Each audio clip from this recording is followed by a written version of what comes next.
Gangs of Godavari Telugu படம்.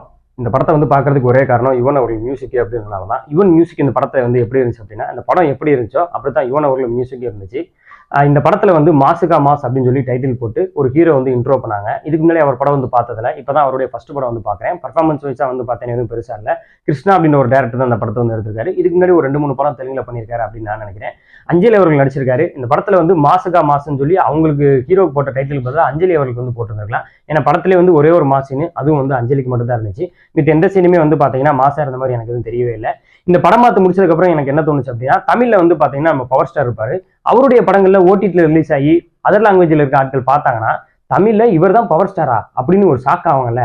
அது மாதிரி வந்து மாசுக்கா மாஸ் அப்படின்னு டைட்டில் போட்டா படத்துல எங்கடா மாசையும் காணா, ஆளு பார்க்கவும் மாசாவும் இல்லை, இது என்னங்கடா இப்படி இருக்கு அப்படின்ற மாதிரி இருந்துச்சு. நெட்ஃபிளிக்ஸ்ல கேங்ஸ் ஆஃப் கோதாவரி அப்படின்ற அந்த படம் இருக்கு. நீங்களும் பாருங்க. உங்களுக்கு பார்த்தாலும் அப்படின்ற மனநிலை இருந்துச்சுன்னா சொல்லுங்க.